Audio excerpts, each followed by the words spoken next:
Very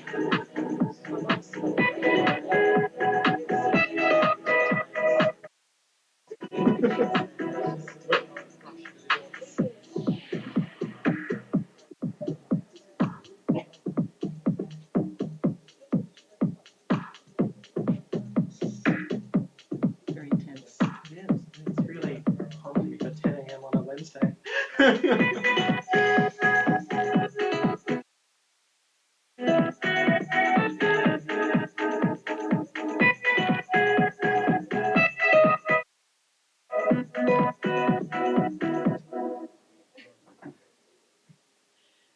All right. Good morning, everyone. Week 9, halfway through. Wait, I'm in the wrong place. Here we go. Okay, I'll just check if the online people can hear me.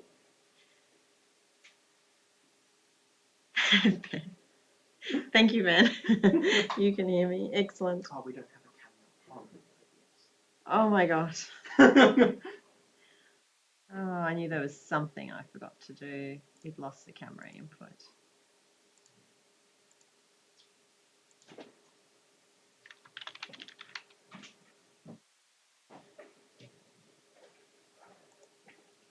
Oh, that's really large. I'm sorry, everyone who's watching online.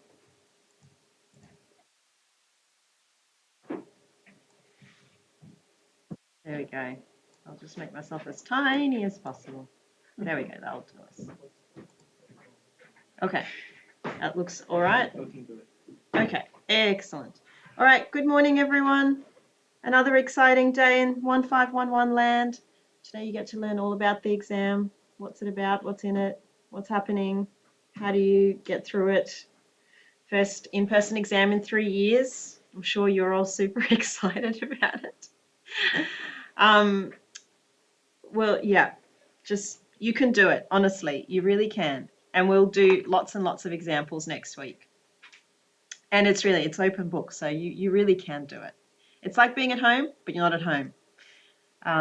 So you can't really have snacks. Had like this whole slide of like, have snacks. You can't have snacks in the labs, so no snacks, definitely no snacks. All right, so on Monday we talked about multi-file projects and then we did a World Cup example. Today you have said that you would like to continue with the World Cup example, so we will continue going with it. Lecture slides, they are available. I forgot to chmod them. That's why they weren't available until about 20 minutes ago. Yeah, so we'll continue going with that and we'll also talk about the exam. And I think we'll start by talking about the exam so that I can lull you back into like a little sleepy state before we go on. Okay, code, week 10. Look at this, I've moved us along by one because, yeah, I'm just, yeah. So it's going to be the same piece of code that we worked on last time. And I'll get Ben to post it in the chat. So week 9, the FIFA. All right, so quickly, the My Experience surveys are open. If you can please take the time to fill them out. We use them to improve the course. That's why this course, I don't think it's had one single term without changes in the last 4 terms. So please, we do, well, I value your feedback a lot and then we can improve it a lot. And sometimes, I've got these great ideas, but they don't really match the student experience. So it's really important for me to know what you thought about things as well. So please let me know. Yep, so My Experience surveys will be on Moodle. You'll also have some time in the tutes as well to fill them out next week. Okay, and then I guess last term you did like all sorts of things if we reach certain levels of those My Experience surveys. You want to do? I don't drink coffee. I can't give a tour around a coffee machine. I wouldn't know how to use one. I can play you all Mario Kart and beat you all. We can work something out. I can put my kid on that. He'll beat you all. Wipe the floor. And that's not something to be proud of. The 6-year-old is that good at Mario Kart. Okay, so what is in the exam? Everything that we've learned so far. So there's lots of focus on simple if statements and while loops. Obviously, you use them now in everything that you do, so you can't escape them. All the variables, again, you use them in every piece of code you write now, so you can't escape them. So ints, doubles, chars, structs, strings, arrays, pointers, linked lists, basically every single thing that we've done for the last 9 weeks, which will probably come as no surprise.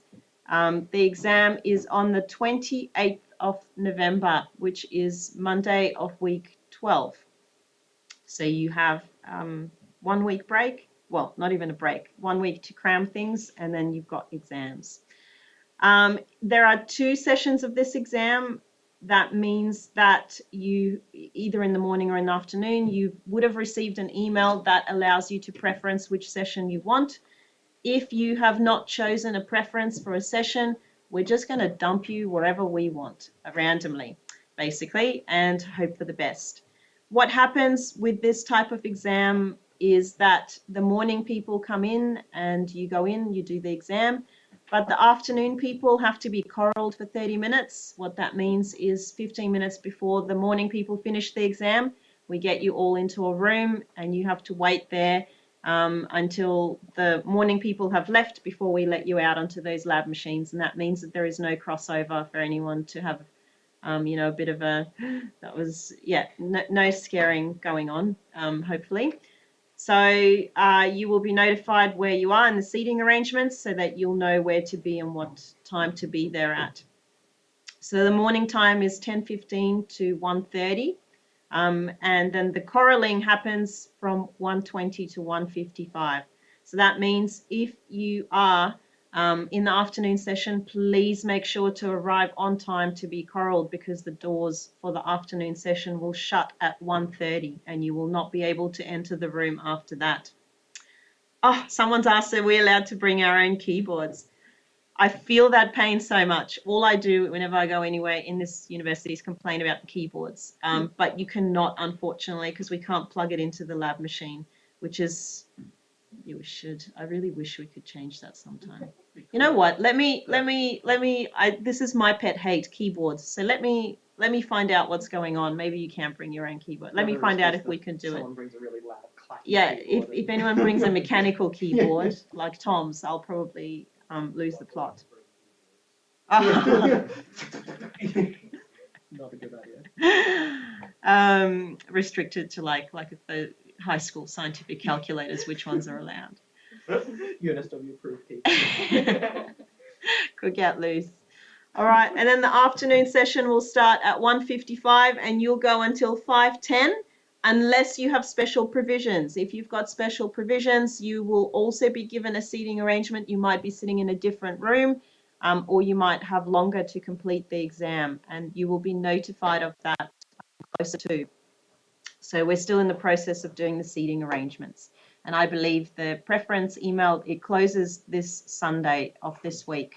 So if you haven't nominated anything, don't worry, you'll still be able to sit the exam. We won't deny you the opportunity of such joy, but you will be just placed randomly in a session. And I saw there's about 200 have nominated a preference. So there's still quite a few people left that have not nominated or don't care. You will be automatically allocated, actually, if you've got another exam on that day. I'm really sorry if that's the case. That's not a particularly great day for you. You're allowed to have 2 exams in one day. I think that's the maximum. And hopefully not too many of you do.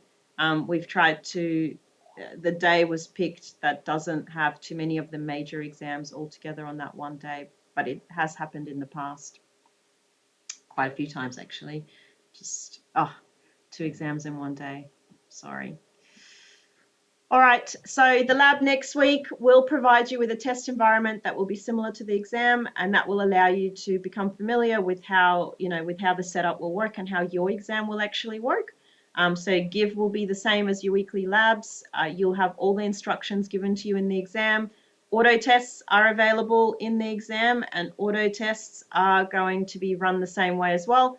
You can submit everything as many times as you want. So only your last submission will be marked. So exactly the same as your labs. So keep submitting throughout. And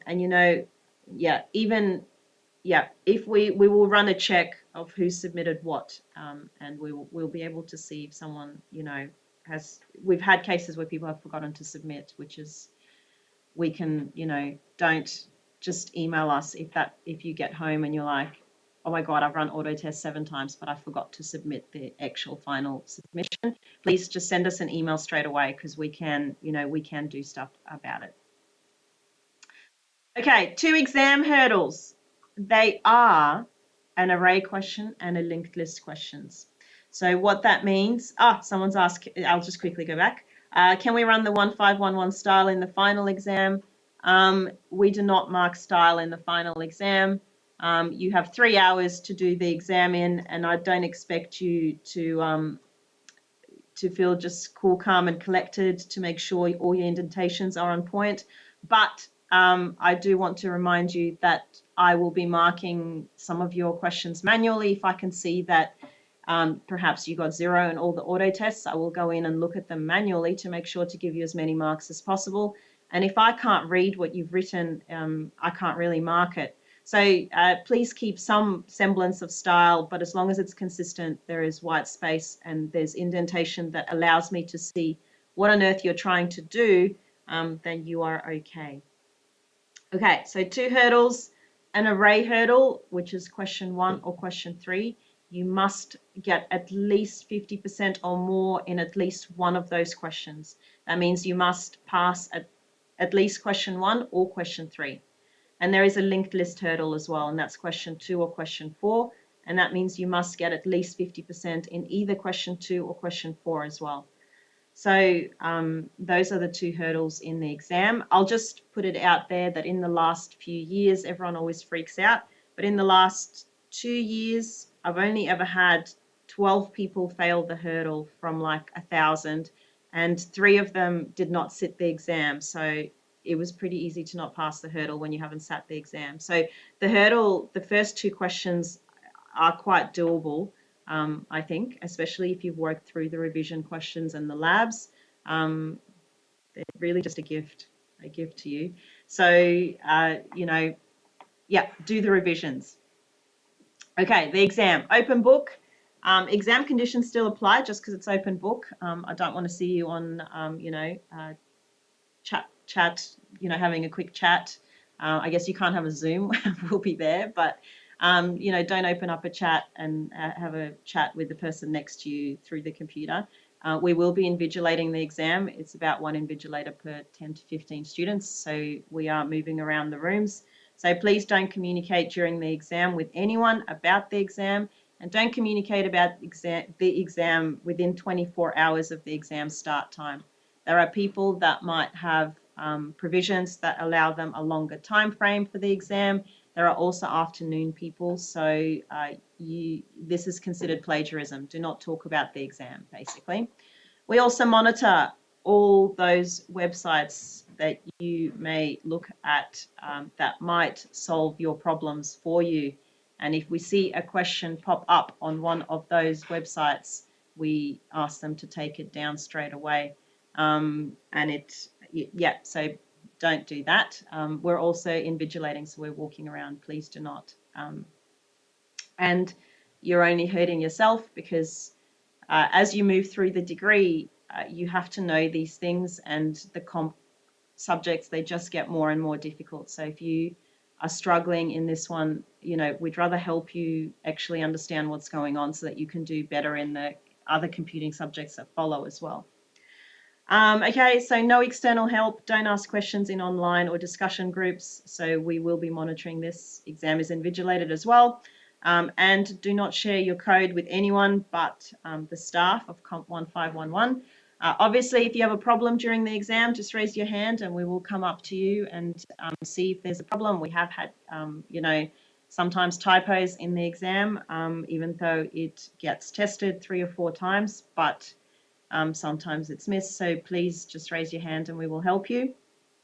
And yeah, sometimes auto tests break during the exam. It has happened. Just raise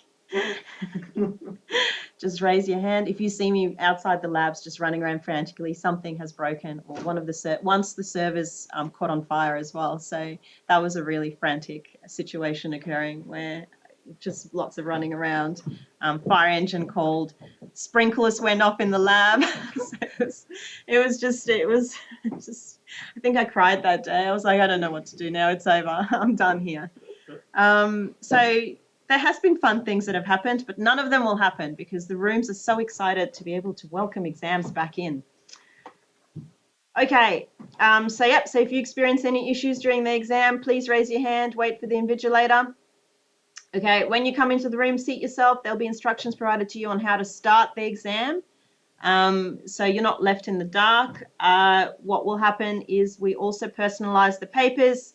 The papers are also different from the morning and afternoon session, so as to stop any communicating.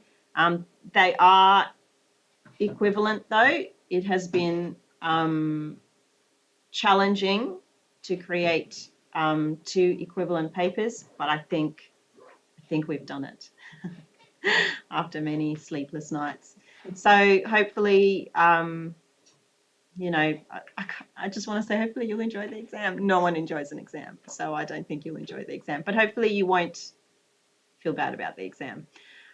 You will run a command that will fetch the exam paper. What it will do is it will fetch all the starter files with it. So some questions will have starter files and some will not, but basically the exam 1511 fetch exam, which you will be given in the exam, you will also be given it in your prac exam so you can see how it works. It will fetch all the starter files for you. So you will have all the code there. You just open up those files then and go on with them. Okay, fit to sit policy. Very, very, very, very important. The university has a fit to sit policy. What this means is if you have shown up to the exam, you have said that you are healthy and fit to sit the exam. And what that means is it's very hard to apply for special consideration after that point. If you wake up on the morning of the exam and you're vomiting or you have a fever or you don't feel well, do not come to the exam. Please go to the doctor and apply for special consideration. If you are feeling unwell, please do not come to the exam because you will just feel unwell the whole exam. It will not. So please make sure that you kind of know the rule, because by sitting the exam on that scheduled day, you're declaring yourself fit to do so. Now, I guess that doesn't mean that if you started the exam, suddenly, I don't know, 1 hour through, you start feeling really, really unwell. That can happen. Raise your hand and let us know immediately if you're feeling unwell, and we will notify special considerations and send you to the doctor so that you can get assessed as well. Yeah, so we're about to go through the dots, don't worry. Okay, the special cons, it's very important. Okay, so please just make sure that you are familiar with the fit to sit policy, especially for those that have come to the university for the first term, because it's quite different to what it used to be. It's quite different, it might be different to other universities, I'm not sure. So if you are online, if you're one of our offshore students that will be doing the exam online, please stop working on the exam immediately and take note of the time and email us immediately. We've provided an email, cs1511.exam@csc.unisw.edu.au. Email us on that email if you are feeling unwell, and then immediately after that you need to submit a special consideration. Unless you're feeling so unwell that you can no longer sit upright, then submit it as soon as you can after you feel up to it. And you have to provide a medical certificate that is dated within 24 hours of the exam, along with the conversation that you had with us that let us know that you have stopped doing the exam because you feel unwell. Okay, there we go. If you are granted a special consideration based on the fit to sit policy, you will be granted a supplementary exam if you are successful in that. And the SUP exam will be held during O week of term 1 in 2023. And if you think you will need to sit this exam, please make sure that you are available on sometime during that week. Obviously the dates have not been set. The SUP exam is actually on the 9th of January, but that did not fit. It just, I think, yeah. So we're going to do ours in the O week of T1. All right.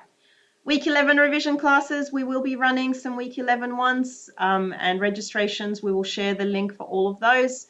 So if you want to come along and work through some problems, we'll also have the usual drop down to choose your topics that you might want to go through, and tutors in the class that will be able to explain things to you.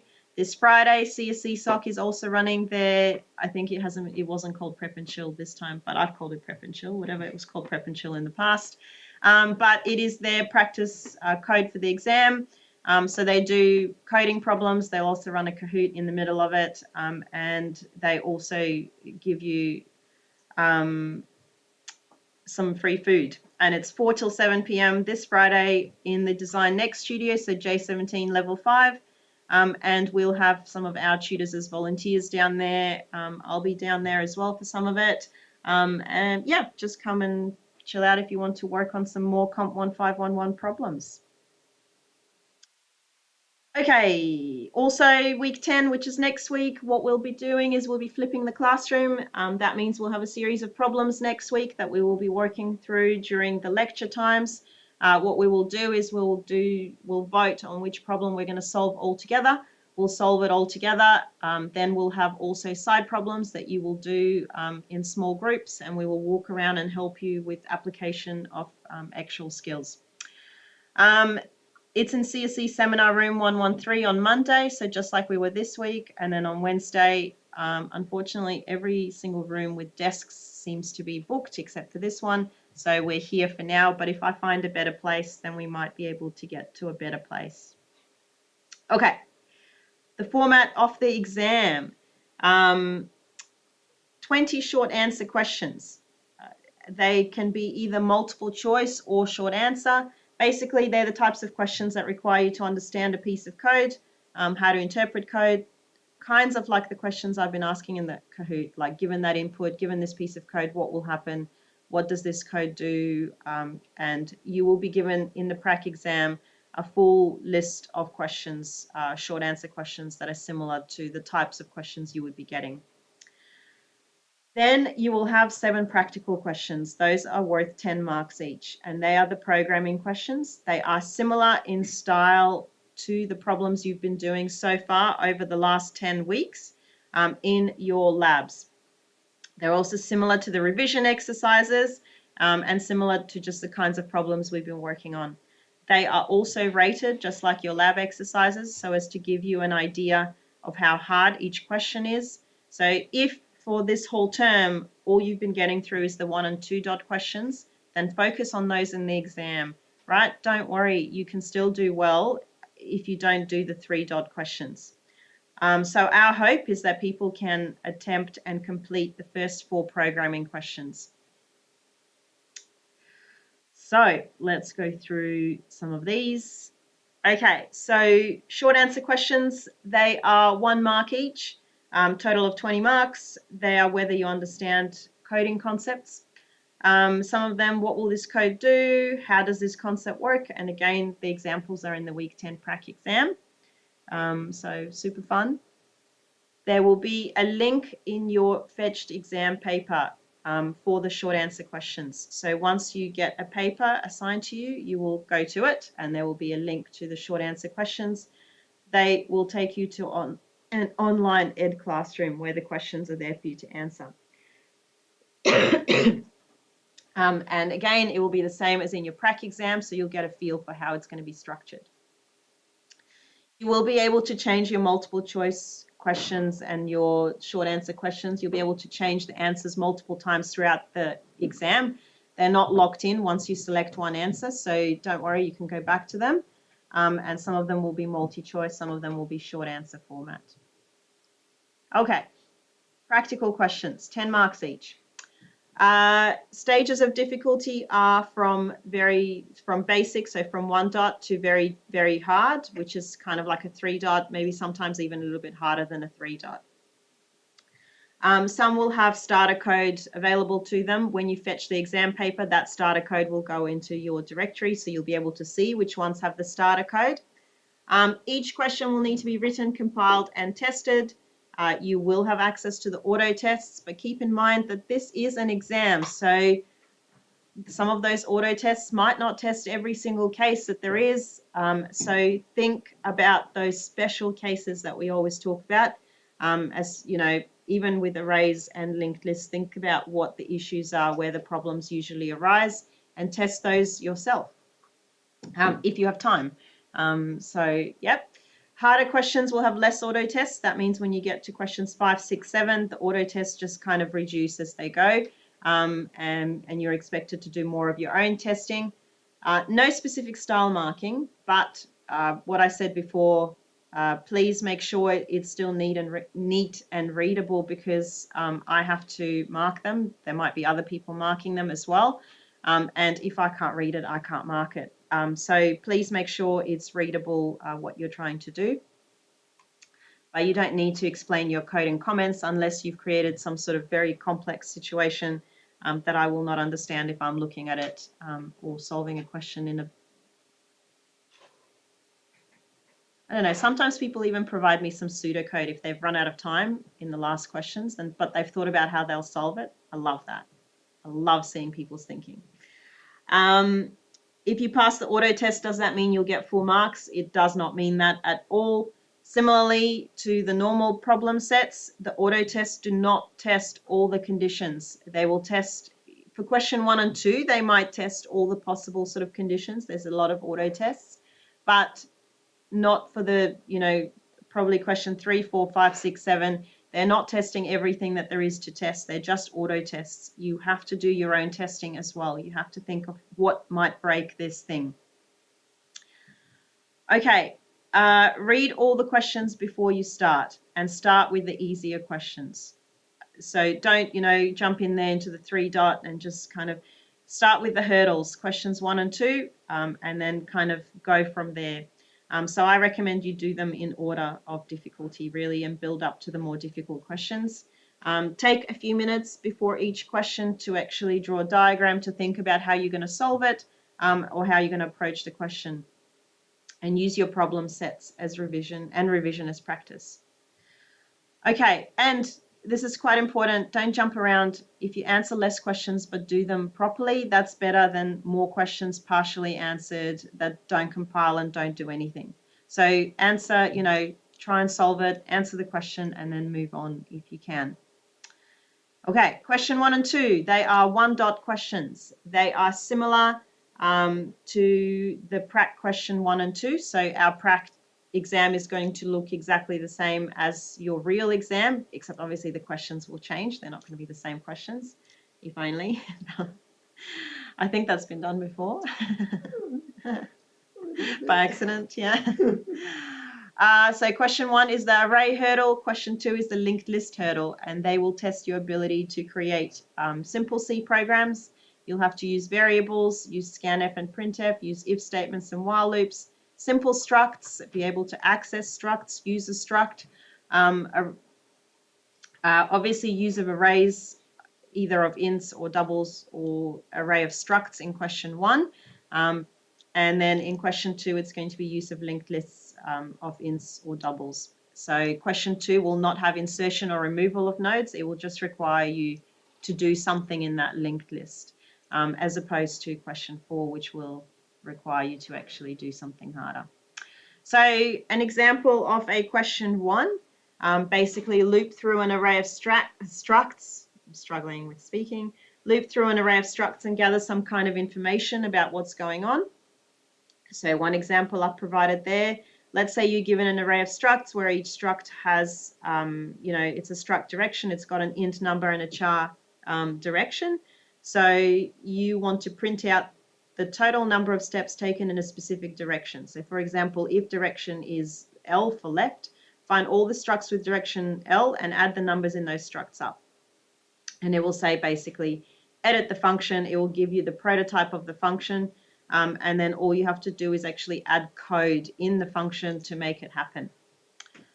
And we'll solve these types of problems as well in week 10.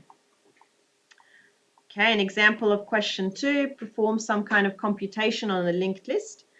For example, given a linked list, print out the largest value in that linked list. So you'll have to edit a function. Again, you're given a function prototype, and you insert the code in the function prototype.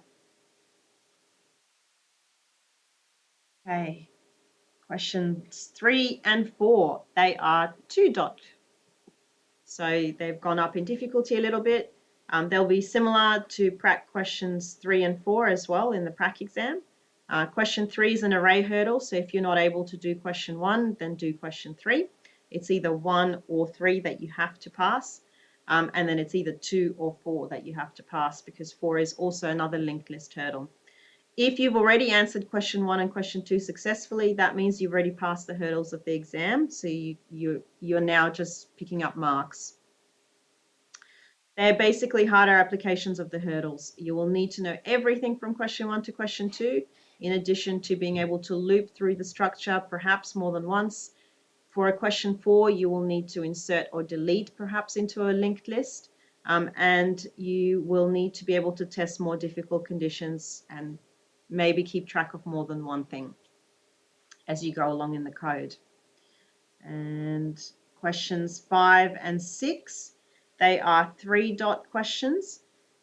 Usually a harder manipulation of arrays in question 5. Often it is a string perhaps manipulation, but it can be something else. So the use of fgets and how you manipulate strings. And then question 6, usually manipulating linked lists. Sometimes might be manipulating like a much more difficult array, you know, you'll potentially have to use malloc, free with structs and pointers and so on and so forth. So you're getting much harder in difficulty of things. So more complex combinations and some that require, you know, interesting problem solving. Interesting. Yeah, so much harder questions. And then question 7. And by the way, I've removed question 8 because question 8 was just the skull. And I feel like it's just a bit harsh first in-person exam. So question 7 is kind of like a 3-dot, but maybe taken a little bit of a skull into its being. Yeah.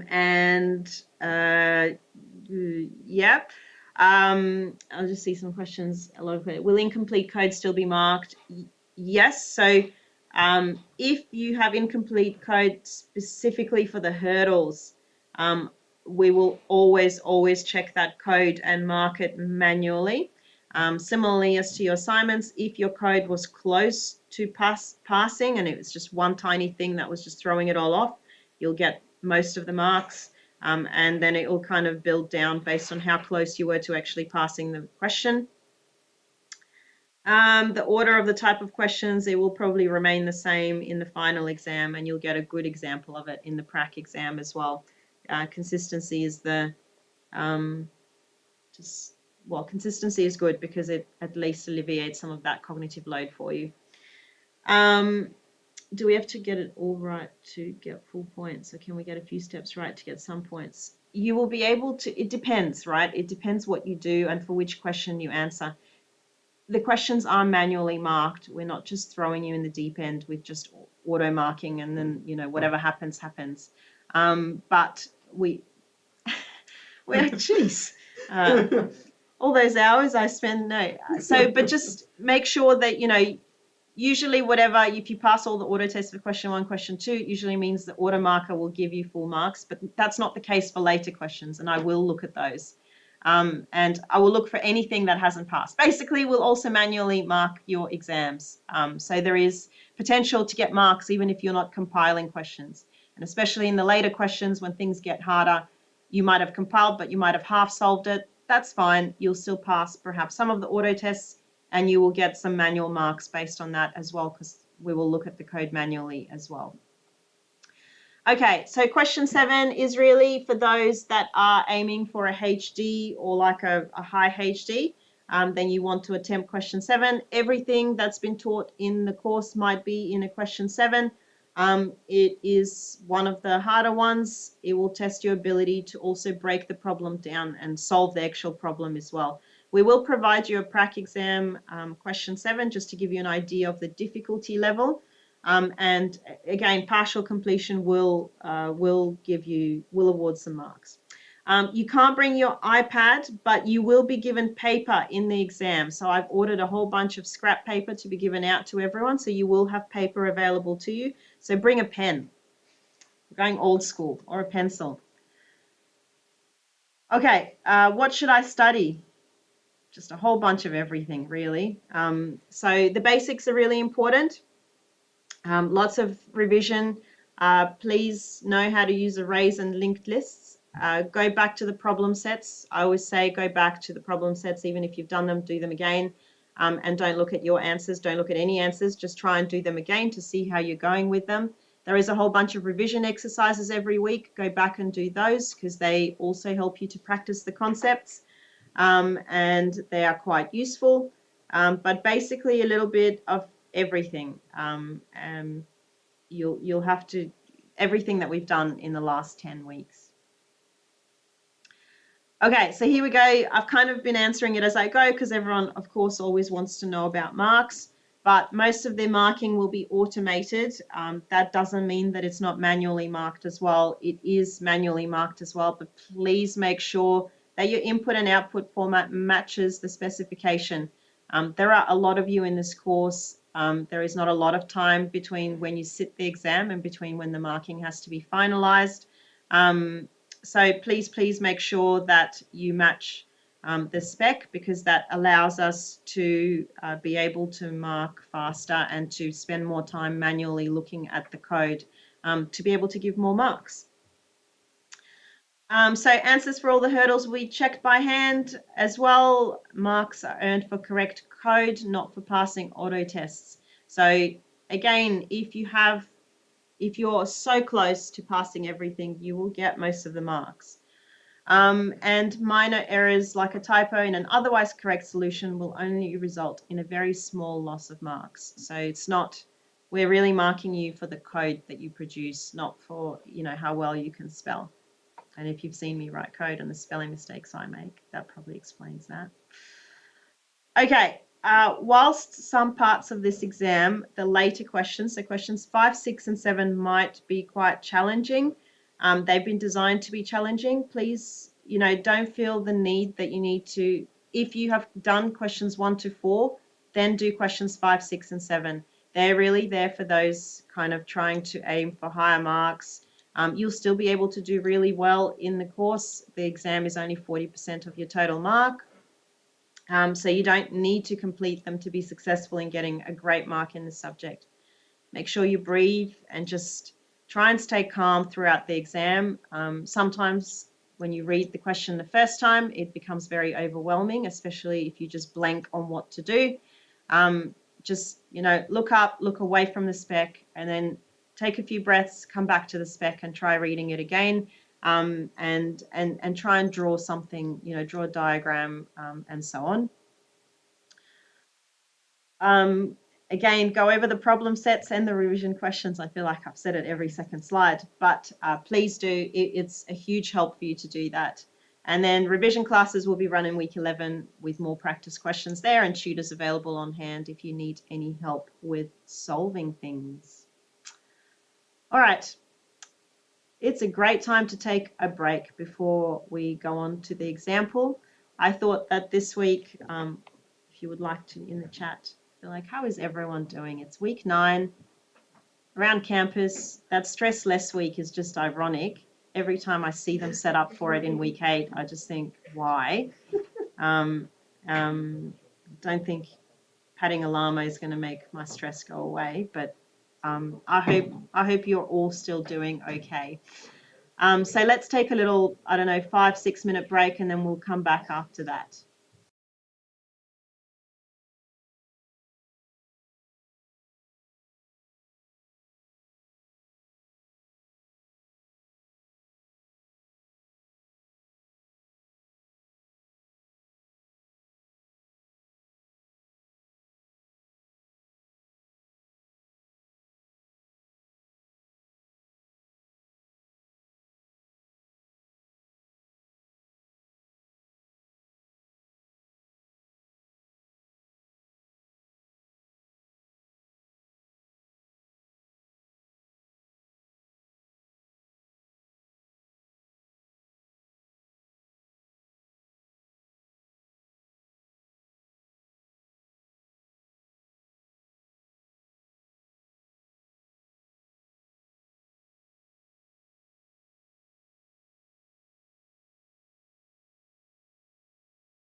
All right, so a few good questions that we'll just answer in the chat.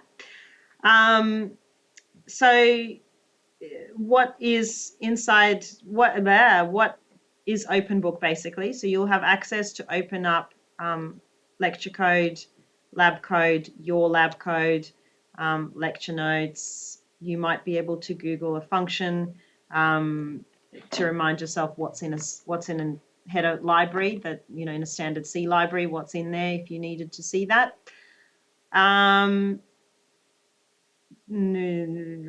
Don't start browsing, you know, GitHub for solutions. I'll be honest with you, every term, at least 2 people will hand in solutions that are in a different language to C. And it's very obvious that you did not solve it then, or you did not even attempt it. So, yeah, don't do that. Just try and work through them. They're similar to what you have seen in your labs. They're similar to what you have seen in the lectures. They're similar to what you've seen in the tutes and the code that you have been writing so far. I don't really believe pedagogically in exams that trick you. I don't think that you're learning that much from it. I am testing what has been taught. So the questions are similar in style and similar in kind of the way they're structured to what you have seen so far in the lectures and in the labs in particular, and in the revision exercises. Yes, questions 6 and 7 might be more challenging questions, but they will still be similar in structure and format to the challenging questions you have seen in your labs. So for the offshore students, you will be using, you can use SSH. So the problem with that, okay, for the offshore students in particular, is you've got the 2 options, because one of them usually lags really badly, and then you have to switch over. So usually you start using VLab and then you might go to SSHFS inside VS Code, and it depends on servers as well and what's going on. Yeah, exactly. So make sure that you've got a few backup options if you're an offshore student. Things have gone, especially if you're using a VPN as well to access. Sometimes that really causes quite a lag. Depends what's going on, I guess, that day. So just make sure that you've got other options available to you, you know, backups.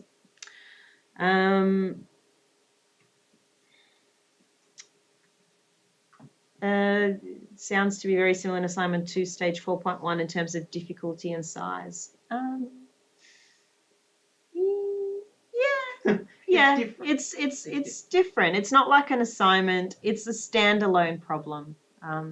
Yeah, but question 7, you know, if you want to get like, I don't know, 90 or more. Question 7, 10% of 45% exam gets you about roughly 5 marks. Yeah. So question 7 is if you want 95 plus. Yeah.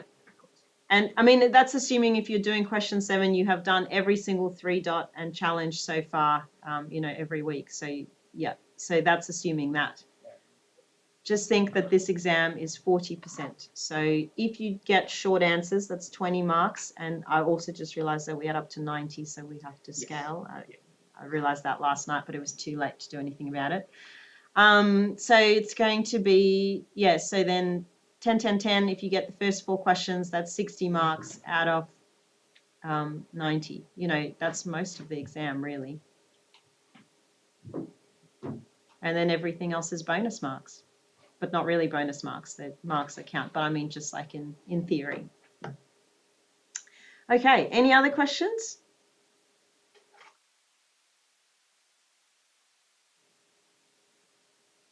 Someone did ask about Stack Overflow. I should address that. You know, be wary of Stack Overflow as well. I don't really want to see people browsing for solutions on Stack Overflow. I don't want to see pasted and copied code. For the later questions, we run plagiarism checks on them because we just need to see if there is any plagiarism. We also write you know, we do run plagiarism checks throughout the course as well. Please don't plagiarize. It's not worth it. Yep. Okay, then someone, I tend to write code on my Linux.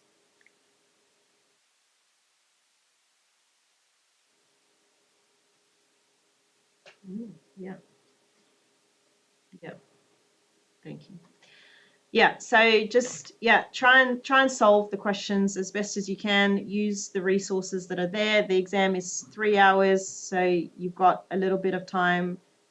It will go by fast. Time does fly when you're having fun. So yeah. Okay. Any other questions? No, everyone is superbly happy.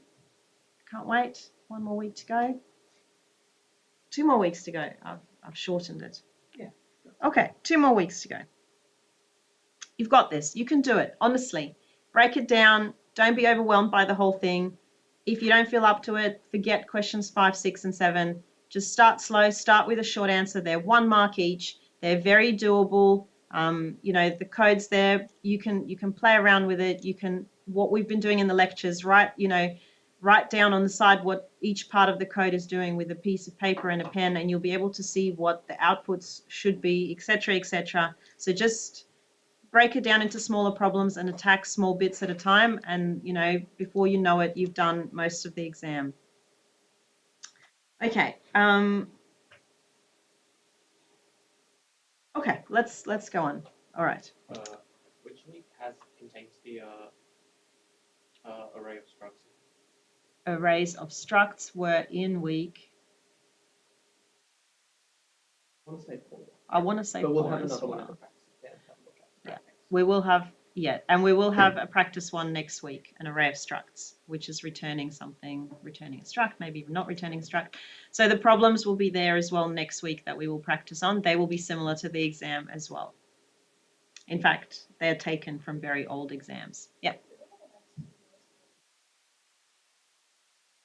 You will have access to VS Code for your short answer questions, but some of the questions are structured in such a way that it will not help you to have access to VS Code in the short answers. Some of it will help you, but keep your eye on the time so that you don't waste too much time on the 1 markers, you know, copying and pasting the code into VS Code. But it is available to you, yeah. Oh, good. Assignment 1 marks have been released. Thanks, Ben.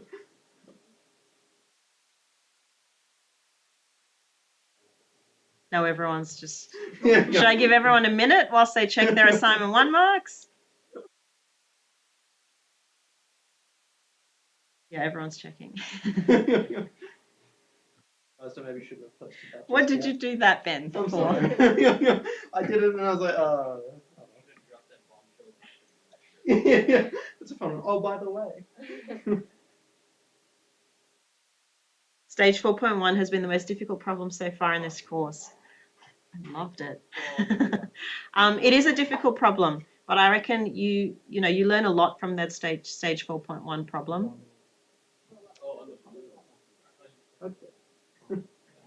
We even brought down the difficulty of it.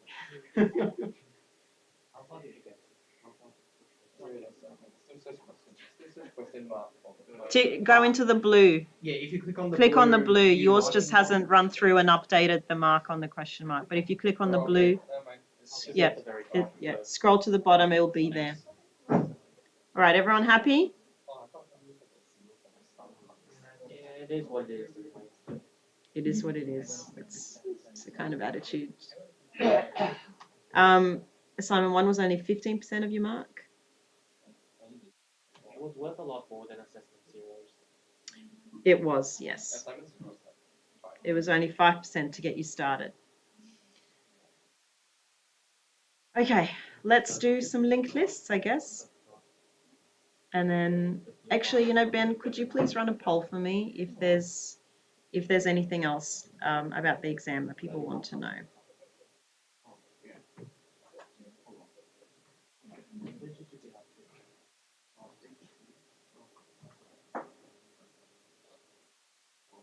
We don't usually release the auto tests for assignment 1, but if you have a specific case that you want to know about, you can email us.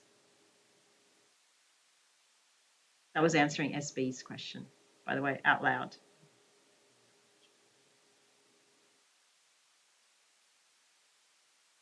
And everyone should make sure they read the style comments as well in the marking. Mm-hmm. Spend time on those and realize that like people don't actually know they exist. So please read them. Thank you. So are the style markings like the little bits with like is it dashes plus? so something? Yeah. Yeah. Exactly. Yeah. In some ways, I think assignment 2 is easier than assignment 1. I would tentatively agree. Yeah. So non-committal. It's more structured, but it's difficult in other ways. Yeah, I agree. I think arrays are more open-ended problems. Yeah. Apparently, like we can once we submit it, we can remove all the to-do comments. Yeah. You won't have lost marks for leaving those in, but it's just a thing of like once you've done them, it's good practice to remove the to-do because you've done it. Yeah. Ah, good. That's the kind of thing I like. Positively surprised by my mark. Are we allowed to bring our own laptop to review the lecture slides and code? No, you'll have to use the lab machine.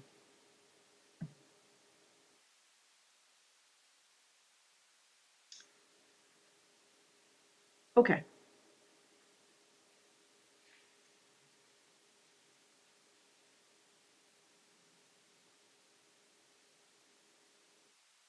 Your own notes.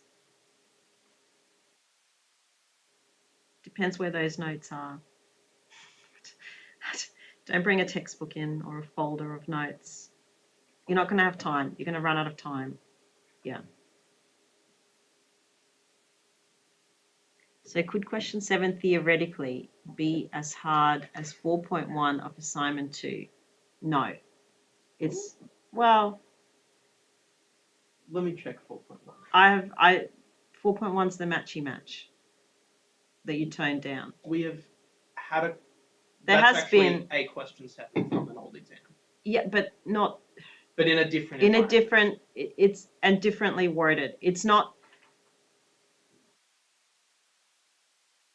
It can be like It's very self-contained in the exam. 85% of the difficulty of 4.1. I'm going to go with 85%. 90% of the difficulty. But you look at it's going to be, but it's like its own problem, so it's easier to wrap your head around. 4.1 has relied on you doing the last 3 stages kind of thing to be able to get to this point in time.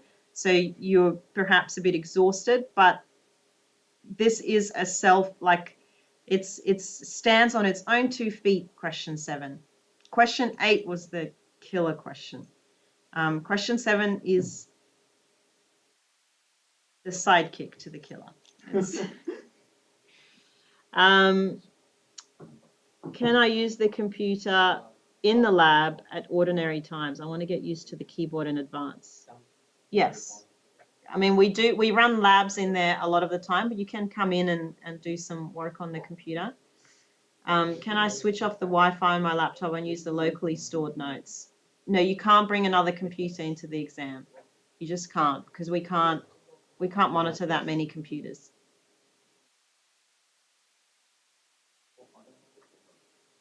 Okay. Linked lists. All right, I'm going to reiterate the boundary conditions for linked lists because I just feel like the more I say it, the more likely you are not to forget them. This could be no, it's definitely true. I think you're just getting nightmares now from me stating the same things, but that's, so please, when you manipulate linked lists, when you do question 4, always check the following conditions. What happens if it's an empty list? What happens if it's a list with 1 element? What happens if something is happening at the beginning of the list? What if something's happening at the end of the list? And what happens if something doesn't occur? So for example, the item you're searching for is not in the list. So always check those conditions when you're playing with a linked list. Okay, please make sure to. And when you just know that some of our auto tests in the exam will not cover some of these conditions because these are the boundary conditions that mostly result in errors. So please make sure to think about these conditions always. Well, not always, but most of the time, as much as you can. Okay, let's go on to this problem that we were doing before, and we got so excited about it. Well, I did. So we got through to add player, and we also talked about what each thing is doing, each function in there is doing. Does anyone want me to recap what we did on Monday and run through the code again? Can we have a shower of hands? A shower of hands. Can we just have hands up if anyone wants me to recap again what we did on Monday? Don't be, just hands up. Put your hands up, put your hands. Okay. All right, we're going to recap what we did on Monday, and we're going to talk again about why on earth we need that first, top linked list that holds the heads of the other linked lists. I spent like a whole night thinking of a good analogy to give for that. But basically, think about it like this. So in this current example, you have the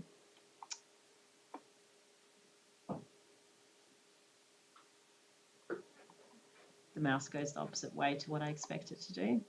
Living the dream. Okay, so we've got this top struct.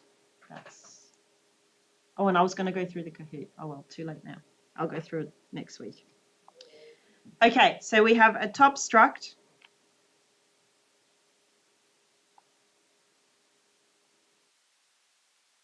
And this is my struct FIFA. And inside it, I have a char array. And this one is the name. And then I have a pointer to players. And I also have a pointer to injured players. All right, so lots of people are struggling to, oh, that's really small on there.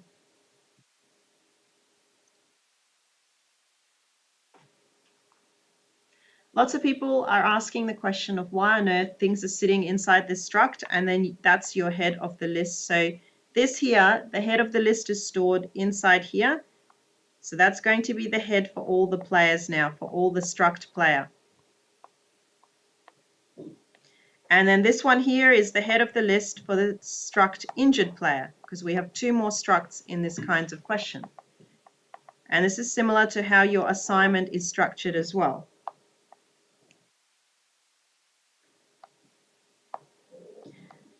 So imagine this situation and as an analogy, okay? Just imagine, I guess, that this thing here, this struct FIFA, it's like your address book. It holds the addresses of where everything starts, where all the buildings are. So it holds the head of your struct player, it holds the head of your injured player, and in the real world, you might have quite a bit more in there. So you guys only have 2 things in there, but imagine if you were keeping track of 7 lists. So it gets quite hard to keep track of 7 heads of 7 different lists. And so you keep all the heads in one place, basically. And so you have this top struct, and then out of it, you keep, all the heads of the lists in there. So the first thing you would need to do always is initialize the top struct, and then you can build up your lists and link them in as the heads are in the top struct list. So if we run through the code, then what we see is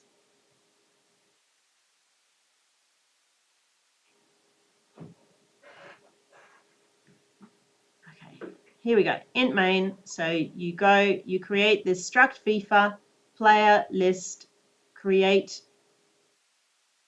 just reduce this in size so I can draw on the side of this. Okay, so the first thing you're doing is you're initializing the player list variable. And that means what I want to do is I want to create my top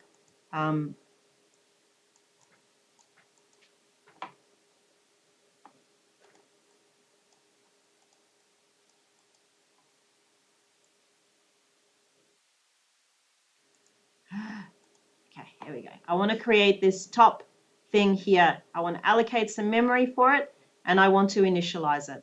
So what happens if we go to this create FIFA country, we'll go to this function and we'll run through it. So we'll go inside here and we'll do this create FIFA function. So what I'll do is I'll erase this again so that I can run through the code and actually build up what's in the code so you can see how it runs. And then we're going to try deleting a player after that. Okay, so struct FIFA, create FIFA country, great. I've called this function, and in here I've said that whatever this function returns is going to be stored inside player list. So I've got a pointer player list.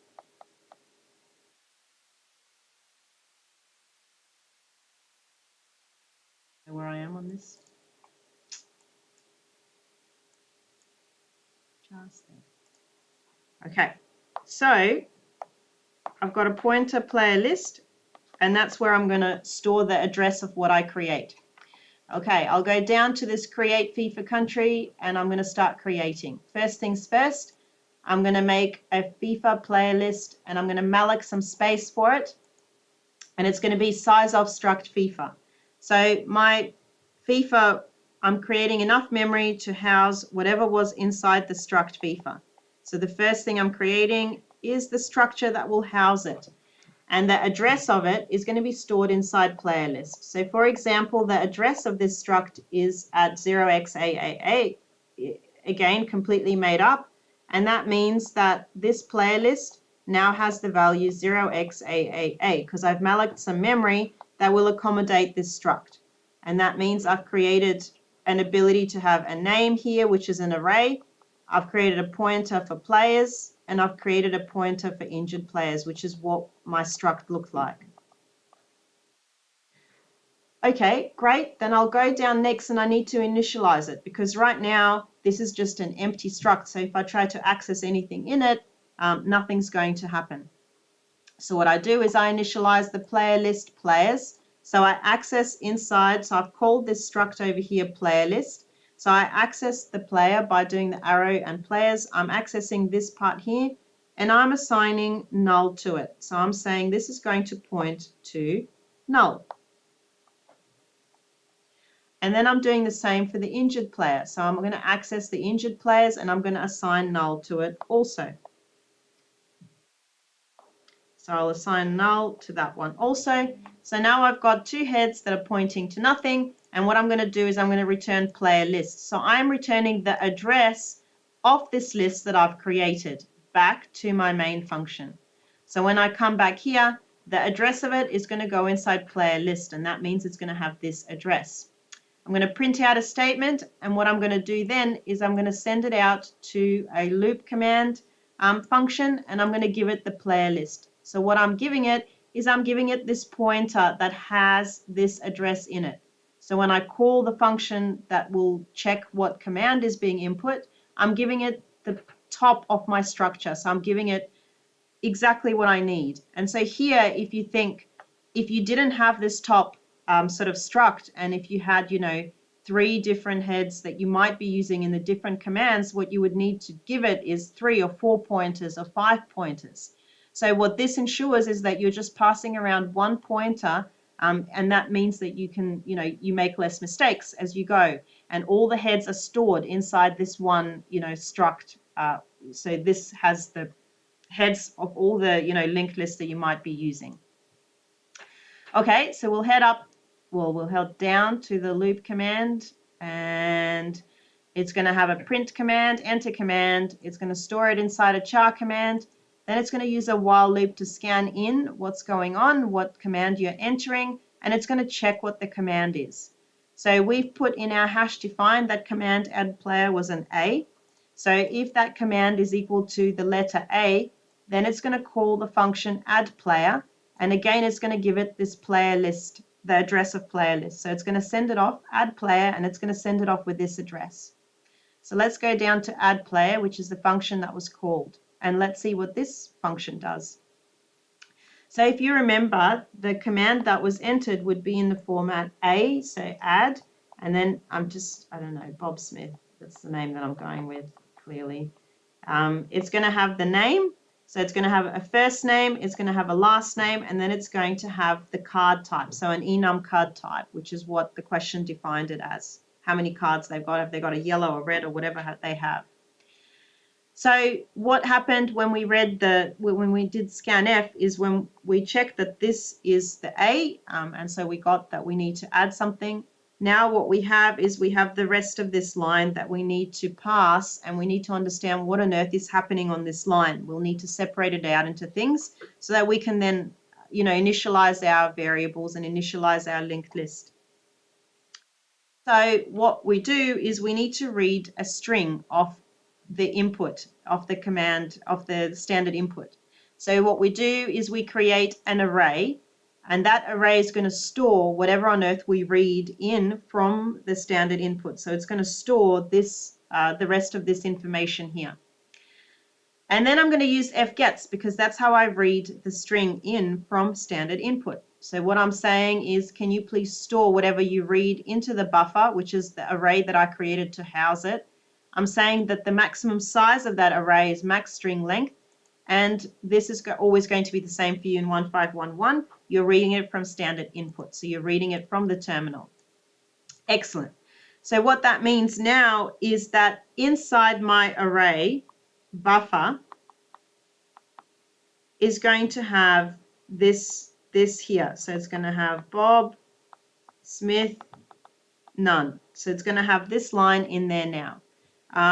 I mean, it's great, but it doesn't really help me with what I want to do. So what I'm going to do is I'm going to actually separate out those values and decide what goes into first name, last name, and the card type.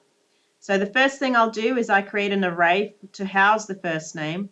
Then I'll create an array to house the last name, and I'll create a variable of the type enum card type so I can house whatever is happening inside the card type for me. I'm then going to use this function pass add player line, which is exactly the same as the function used in your assignment where you have to pass the line. All that function does, the same as in your assignment, is it breaks up whatever is stored inside the buffer and it puts it into wherever you like, into whatever categories you like. So what I'm giving it is I'm giving it that string, that array of characters that it read in. I'm also giving it the array that I've just created, my first name. I'm giving it the array that I've just created for last name. And what I'm doing is I'm giving it the address of my enum card type so that it can store something in there as well once it passes. I did not mean to do that. Once it passes the player. Okay, so once it calls this function, what happens is this function is going to break up my, and you don't need to know exactly what the function is doing, but basically the result of the function is going to be that you're going to get a first name array, and this array is now going to have Bob inside it, and you're going to get a last name array that you've said, okay, and it's now going to have Smith. I don't know why that took so long since I've used the same name for 2 days in a row. And then it's going to have inside that carded variable, it's going to have, for example, if I've got none, then it will have, I think, 0, because that's the 0th element in that enum card type. Okay, great. So now I'm ready to actually create the player because I have all of this information, but none of that information is in a linked list yet. So what I'm going to do now is I'm going to create the node. I'm going to create a node that I will plug into my linked list as, well, in this case as the head, or I might add it to the end of the list depending what's going on. So this function here is really similar to our create node function that we've already written. What we're doing is we're actually just creating a player. We're creating the structure to house all of this situation in and to actually put the information that we got into it. So we're going to call this function called create player. We're going to give it a first name, a last name, and we're going to give it the value of that carded. So we're going to give it the 3 things that were broken up for us so that we can assign them to our struct. And then we're going to return it, and we're going to house the address of that inside this new player pointer. So let's go down to go to create player, and let's do that. Okay. So now create new player on line 140, it mallocs the size, it's now mallocing a struct player. So what it's doing is it's creating a node that no one can see.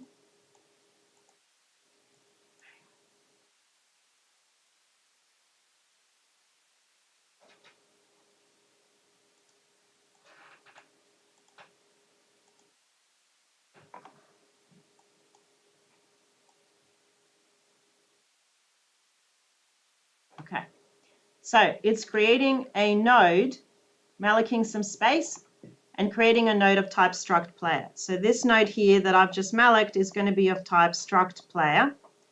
And the address of it, let's say 0xBBB.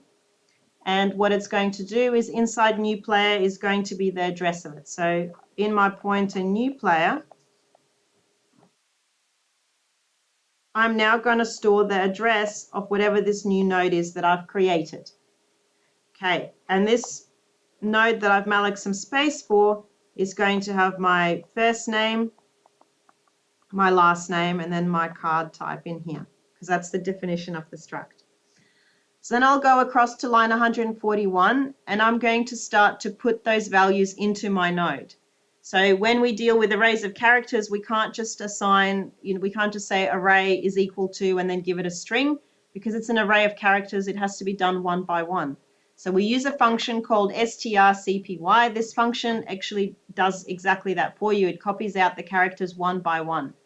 So you're saying string copy, so copy a string, copy it into the new player first name. So new player, the address of this new node that I've created, into the first name member. So over here, copy whatever you were given it as the first. And so I was given Bob. So what I'm going to do is I'm going to copy that in here. So that means Bob is now going to go in here. Then we're going to do exactly the same thing for the last name. So copy the struct, whatever you were given as the last name, into the member of the last name. So that means Smith is going to be copied across at this point. Then I'm going to get to line 143, and I'm going to do the same thing, but I'm going to copy it into carded. So now I'm going to copy my value of that into carded. So the 0 is going to go in there. And then, of course, I forgot to create a node for next. And you have to have a node for next. So now this next, so new player next is going to be equal to null because it's not connected to anything yet. So this one over here is going to be set to a null. And that's going to be where it's going to go to next. Okay, so great. Now we have a node. It's sitting pretty. We've returned it back, the address of this node. So this new player 0x, the address of it, we've returned it back to our function, but it's not connected to anything. We really need to connect it to something now. So now we're going to add the player to the end of the list, and we're going to do a similar function to add node to the end, which is what we've done in our lectures in week 8. So now we're going to add the player to the end. We're going to give it, again, the player list because that's where the head of our list is sitting in. And we're also going to give it the node that we want to add in. And the address of that node is inside new player. So we're going to go in here and down to, did I just go past it? Yeah. Okay, so add player to the end. So I'm going to create a current player, which is exactly the same as your current node, and I'm going to set it to the head of the list. And the head of the list is sitting inside my player list players. So it's sitting inside here. That's the head of the list. Okay, great. And then I'm going to check some conditions. So if that head of the list is equal to null, which it is in my case, and that means that the list is empty, and this is going to be the first player to be added to the list, then what I'm going to do is I'm going to say player list players. So my player list, this is what this is called, and that's the address of it. So the players is this member here. I'm going to put the address of new player in here as the next one. So what I'm going to do is I'm actually going to say this is now not null. This is now going to be the address of wherever my first node is. So now this is pointing to this one. So it's linked up now, and then I'll return back to my main because I've done what I want to do. Otherwise, if perhaps it's going in here, then I will need to traipse through my list until I'm standing on the second last node and then add it in as the next one. So I'm going to move it along. So whilst current player next is not equal to null, this condition is the one that will stop me at my last node and not to go past it because I will need to add the next one after it. So I'm going to keep moving along until I'm at that last node.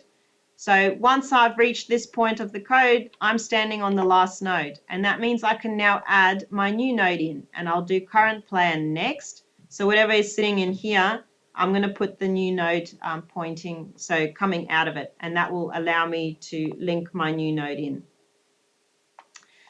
And what that will do is it will nicely add the players in. Okay, any questions?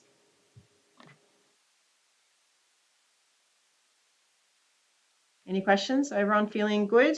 Ben, could you just check if everyone's feeling good? Poll that. Thank you. I'm going to compile it whilst I wait for Ben. I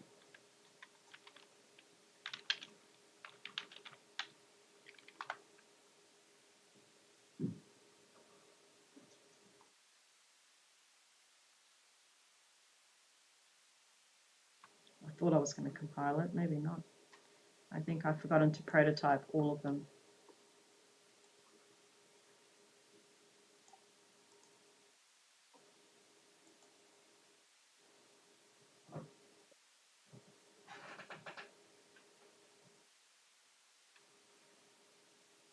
Sorry, how does the string copy function work? What it does, and you don't need to know, but it basically takes like one destination array and one source array, and then it goes through the source array one by one, each character, and copies it into the destination array. And all you need to do is just copy it, and all you need to do is just use it, and the format of it is string copy, destination array, source array. Oh yes, I haven't got any prototypes.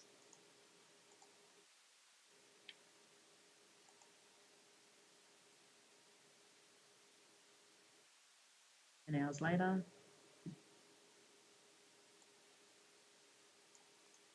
I feel like they really need to equip all these lecture theatres with much bigger screens, and 2 screens would be really helpful. I don't think anyone cares for that feedback though.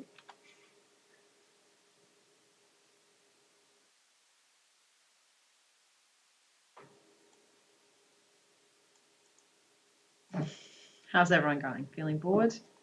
Watching me do this? It's relatable. We've all had to do it for an assignment before. Any day now, any day. I feel like there's still more missing.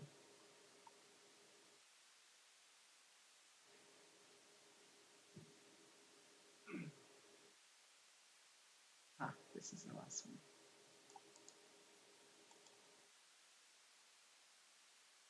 The fact that the mouse goes the opposite way as well is just...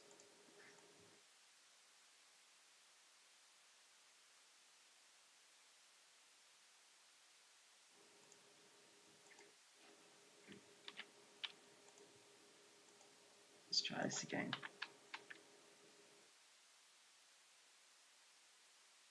I forgot to include string, yeah.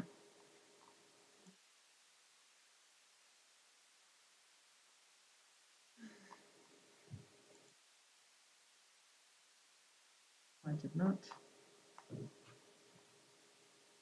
This is fun watching someone else debug.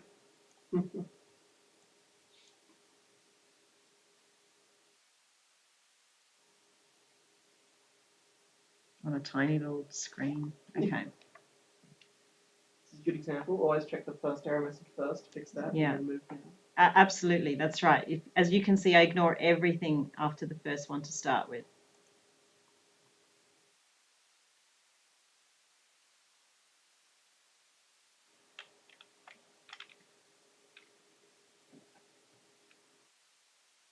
All I need is char bars.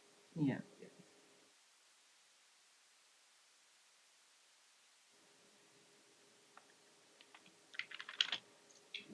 Did it have it for first? Yes. I'll need it down the bottom as well. I did copy it, didn't I? Yeah.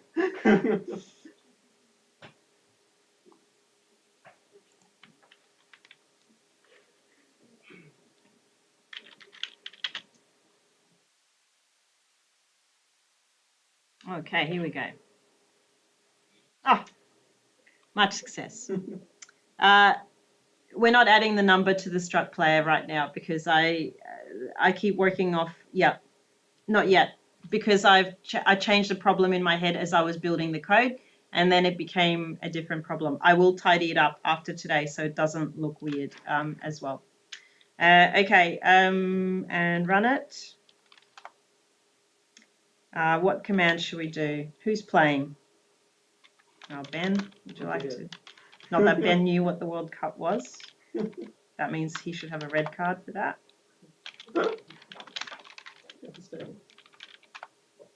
Okay, have we got a... No, we don't have a print. Damn it. I can't check it. Okay, let me quickly do a print function. I think there was one there, but maybe I haven't called it, like haven't looped it into the commands. Did I supply it? Please tell me I did.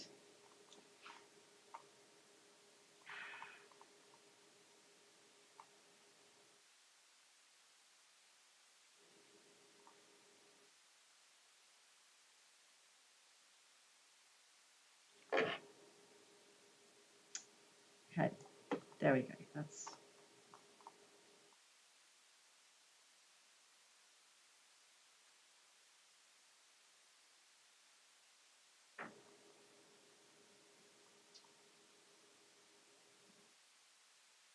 Aha, it is here.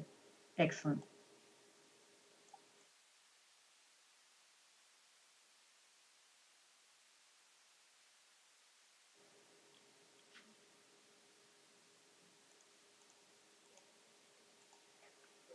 All right, so let's call this print function to print out so we can see what's going on. So what was the command for print? I think it was P, just that seems creative enough. Yeah, so it was a P. So let's do this one in the loops. Okay, so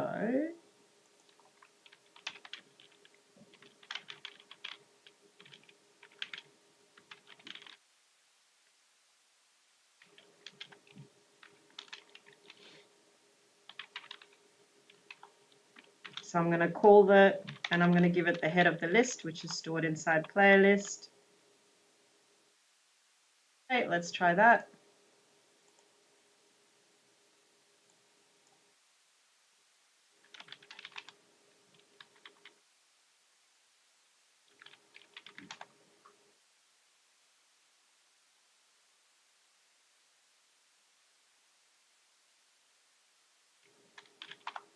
Okay, let's see if it works. Okay, so it's printing them out. Excellent. Okay, so now I want to delete someone. How does that sound? Should we delete someone? Let's do it. Let's do that. I agree. Let's delete someone. Let's cancel. Let's cancel Ben. No. That's what happens when you release the marks late during the lecture. From bad to worse. But they're out, and that's what matters. Come on, you only have to do the 2 thumbs up then, and then you're forgiven. Okay, so that command was D, and it was D, first name, last name. Like that. I'm sorry. That's okay. That's okay. Okay. Let's do that. So now let's call in here. Let's call our other one.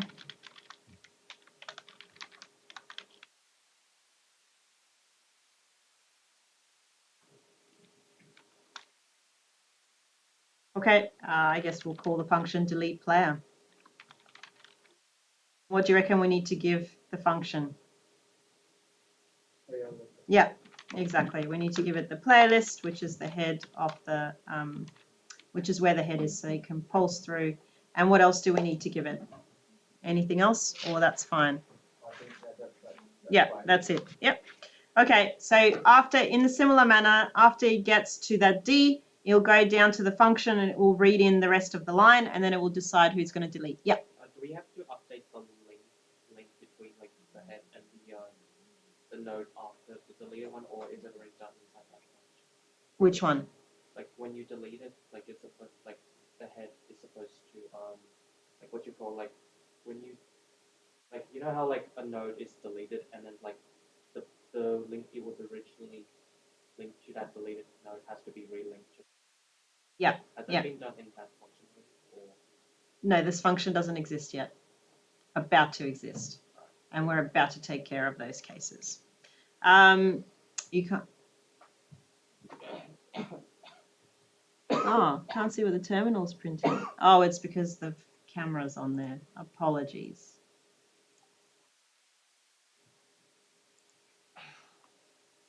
How's that? That should change it. There we go. I can see it being dragged across. Okay, let's delete. Okay. I'm going to go here and then I'm going to delete. I'm going to do a delete player like this again so you can see a different, so I can follow the same pattern.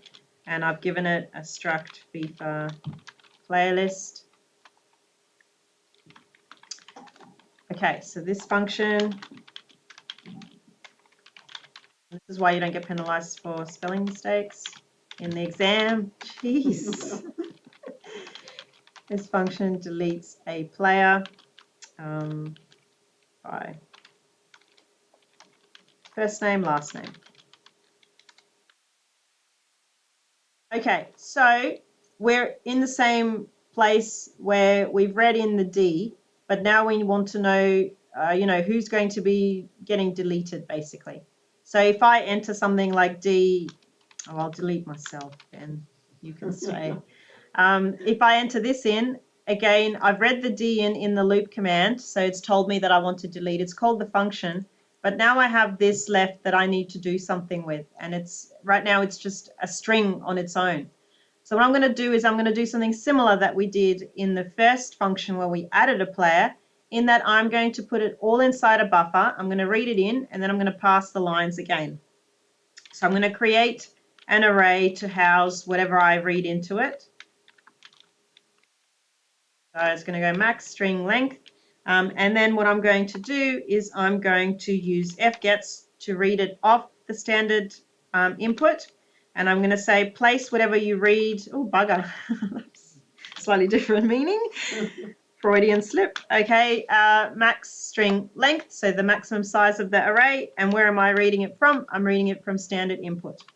Okay, so what that will get me is at this point in time, that means that my buffer array is inside it going to have, if I use that example down the bottom, it's going to have a space and then it's going to have Sasha Vassar inside it. Okay, now that is all going to be as, sort of one thing. So it's going to be like a space, then it's going to be an S, then it's going to be an A, blah, blah, blah, blah, blah, but it's all in one array. And so now I really want to be able to break it up and to house things into where they need to go. So this is where I want to do similarly to what I did in my first function. I want to actually create somewhere to house things in. So I'm going to create an array for a first name, and I'm going to create an array for the last name, because that's where I'm going to break them up into. Okay, after I have made the arrays, I am ready to actually, pass the line and read them out. Okay, so in this case, I'm passing just first and last name. So there is a different function available to it. And I think it is called, here it is, pass player line. So I'm going to call this function, and this function does exactly the same thing as the other function did, but it's got one less thing that was given to it because it doesn't need to store the card type in it. Okay, it only needs the first name and the last name. So I'm going to call this function here, pass player line. I'm going to give it the buffer, so I'm going to give it what I have stored the whole string in, and then I'm going to give it the array that I've created, the empty one, and the array that I've created for the last name as well, the empty one. So let's do that. So here we are. Excellent. So now I'm ready to use my function that was provided for me. I'm going to call it, and I'm going to give it the array that everything is in. I'm going to give it the array that I've created to store the first name in, and I'm going to give it the array that I've created to store the last name in. Okay, excellent. So now what I have is that inside first name is going to be the name, and inside last name is going to be the last name. Okay, so what that means now is I need to comb through my nodes to find a node that matches that name and to check if there is even a node with that name in it, and then I want to delete it. Okay, so there is a few ways we can do it. We've done it a few times when we were deleting nodes last week, and it doesn't, anyway's the right way. Well, if it's doing the right thing. So do we want to stop if we're deleting a node? Do we want to stop on the node that we're deleting, or do we want to stop on the node before the one that we're deleting?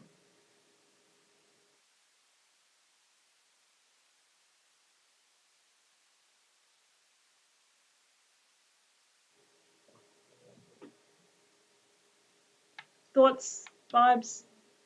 Before the node, exactly. I want to stop beforehand so that I don't lose the place of where the previous one is. Okay, so yep, let's do it. Let's stop before the node. I'm going to call another function. I'm going to write a function to find the player before. Okay, find player before deleting, and I'm going to give it the player. Oh God, that is a hectic function name,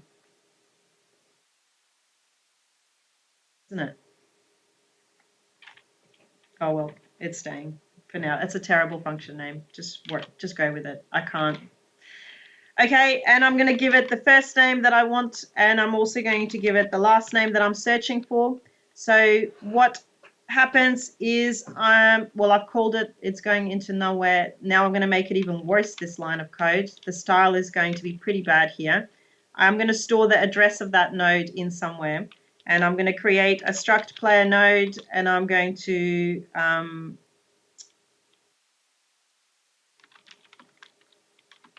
before player, I'm going to store the address of it in there. Okay, now let's write the code to find this player. Find the node before deleting. And this code is similar that we did to our deleting node.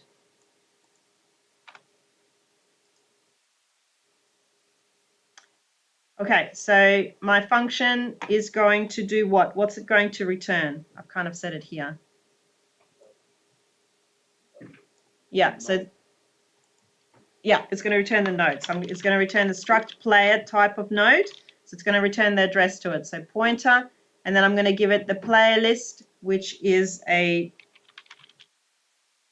I'll go, I will tell you in the lecture, you really should just keep tidy code as you go. And then when you watch me, you'll be like, she tidies it at the end. That's not a good way to be. But this is hands down my personality. Tidying things before people come over. Okay. This is horrific. What would you give me for style right now, Ben? Yeah, look. Let's chat after the lecture. All right. Oh, God, I feel like I should tidy up. I'll tidy up later.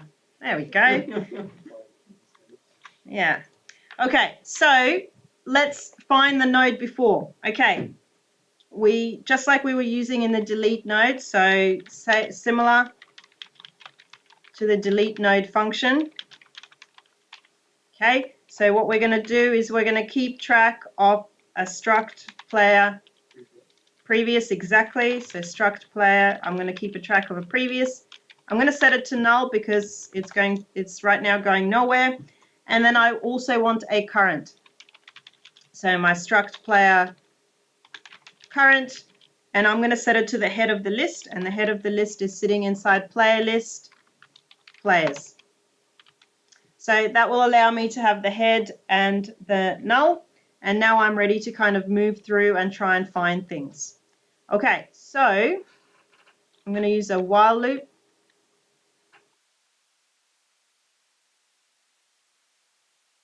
Decided to really let the style go. No.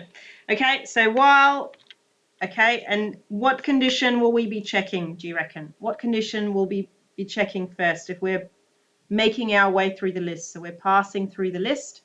What should we check first? Yep, perfect. So first we're going to check that there is something happening in this list. There is a node to pass.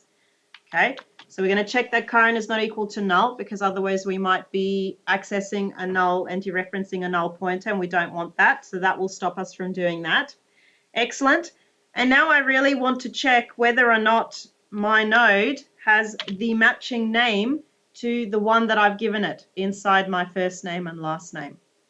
Okay, so again, we're sitting inside an array, so you can't just say, okay, is this function equals to this function? You can't do that. So you have to use another string function. And who remembers what that function is? I thought you raised your hand just then, and I was like, yeah, I know. yay. Anyone? Does anyone know the function? Yes, the string compare function. That's right. One for the win. So this strcmp function. Now, as a reminder, this function returns 0 if things are the same, and then it returns other things if one string is less than or greater than the other one, and I can't remember which way it is. I always have to look it up. So string compare, it returns 0 if things are equal. So I want to check that something is happening here. So I want to check that the current, I'm going to compare my current player name.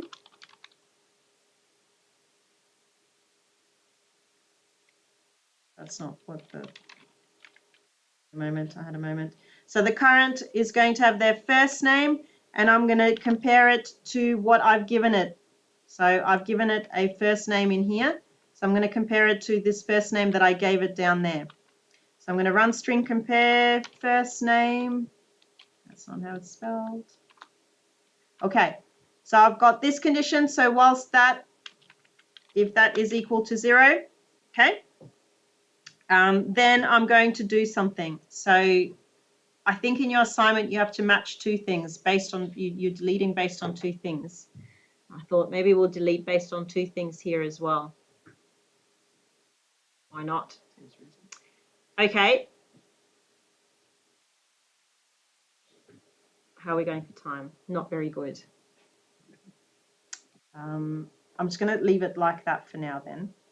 Okay, we're just going to compare to the first name, and then we'll delete if it's comparative to the first name. Okay, we'll reduce the complexity of this problem because we're running out of time. Okay, so if the current is not equal to null and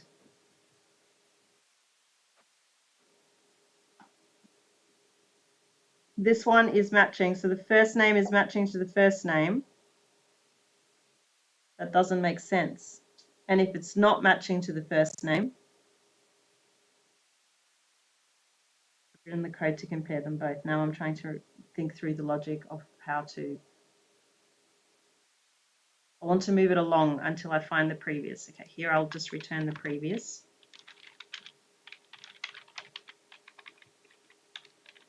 I think you shouldn't put when current is not equal to null and string comp, because I don't think it won't move through the loop. No, it won't, not this time. Yeah, that Checks out. It does check out, but then what's going to happen, it doesn't check out in every case because I've just removed the other one if you've got two same names. put if statement in the while loop. You can do an if statement, but I mean, that's the same as kind of usually doing this.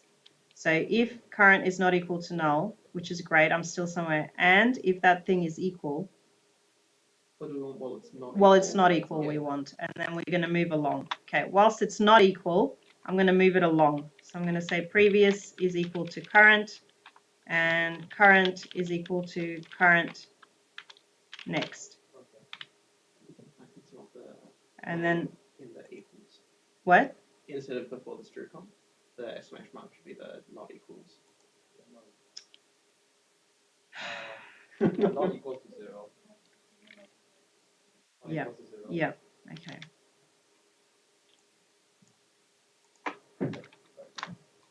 Yes, whilst they don't match. Okay, so whilst it's bigger than or greater than, I'm going to keep moving along. So here then, I will need to check if they do match. because why did I exit out of this while loop? So when I exit out of this while loop, either current is equal to null and I'm at the end of the list, or my strcmp is equal to 0. So the two strings match. So I'm going to check if they do match. So if this strcmp current first name, if that's the reason I exited out, now we're going to see Olympic style typing to try and get to the end.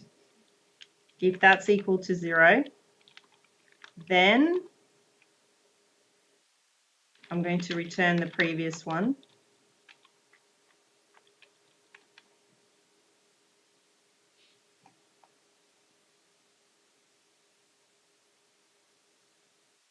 It's not safe. No, that's it. I'm breaking it. I can break it. So you don't think why that line of Yeah. code might not be safe. Yeah. When will I break it? And I will break it. What is that? Thank you very much. I even wrote here. So what should I do if current is equal to null?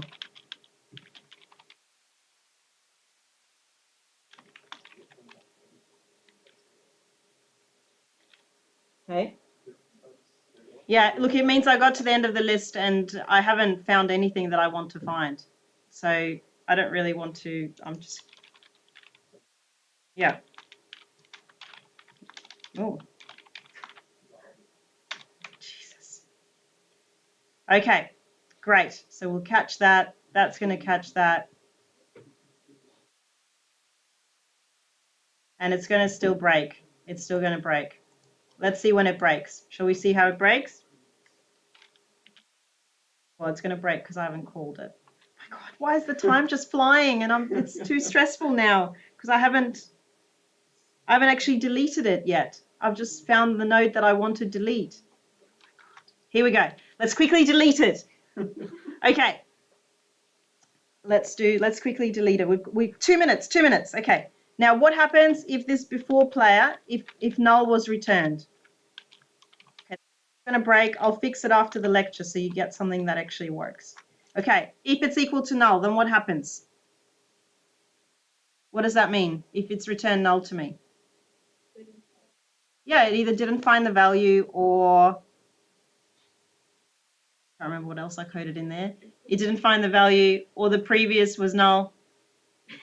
I can't. I was like, I need a bigger screen. So if I didn't find the value, I've returned null and yeah, or the previous was null as well. Okay, great. So I've got two options here. How exciting. Okay, and we're running out of time completely. Oh my God. Okay, so then I want something to delete. What am I going to delete?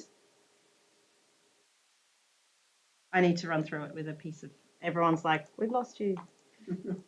Okay, should we run through it quickly? 2 minutes, run through it, and then it'll be obvious what to do. Okay, here we go. We've got this, and we added 2 players in. So I'm going to now do 2 players in here. My iPad's frozen. I can't believe it. Does anything work? It's coming back to life. Here we go.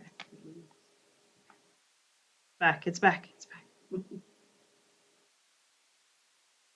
Okay, so we've now got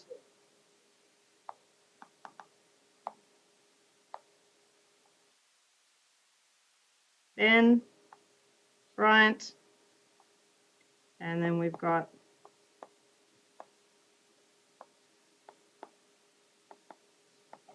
Sasha.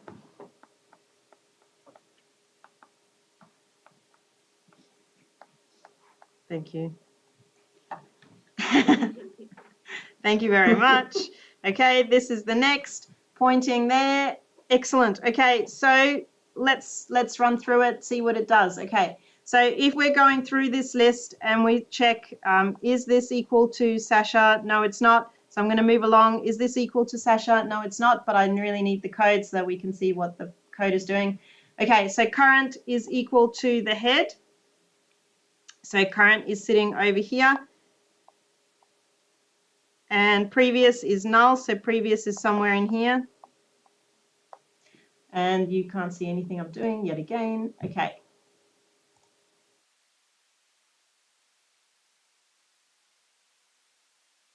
It's not on my side today. It's because now I'm rushing. I'm sorry. Okay, great. So now we say while current is not equal to null, which is great. So we can't get to the end over here. And string compare is not equal to 0. So whilst none of them are equal, keep going to the next one. So that means we're going to go into this node to check. That's not equal to. Great, we're going to move on. So current is going to go to here. And previous is going to sit over here. Fantastic. And then we're going to check this, and that is equal to 0. So we're going to exit out of the while loop. We're going to check did we exit because current is equal to null, and in that case we're going to return null, or did we exit because it's equal to, and if it is, then what we're going to return is we're going to return this previous node back to our function. Okay, and so then we say what happens if it is equal to null. Much easier to do what happens if it's not equal to null. So let's do the case where it's not equal to null to start with, because in this case it's not equal to null, and then I can change the diagram in, I don't know, magic time to make it equal to null. So I'm going to do this to actually delete the node. That means we're sitting over here. We want to delete this node over here. So we're going to have a node that we want to delete. So I'm going to keep it in here.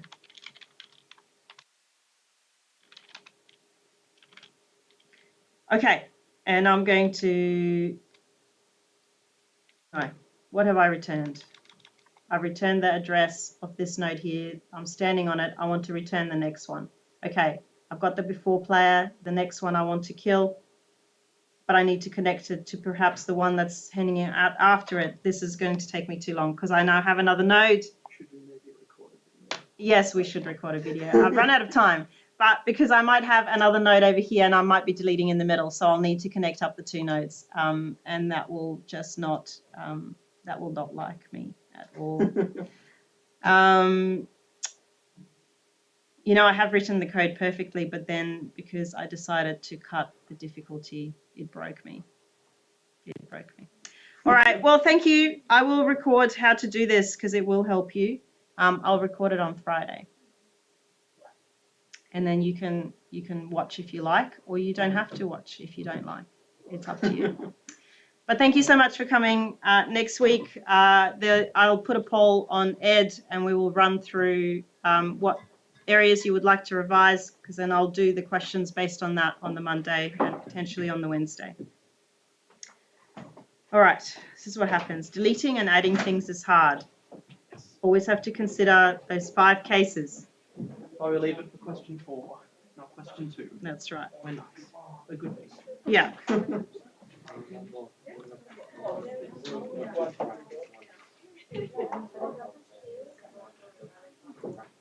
In the stream.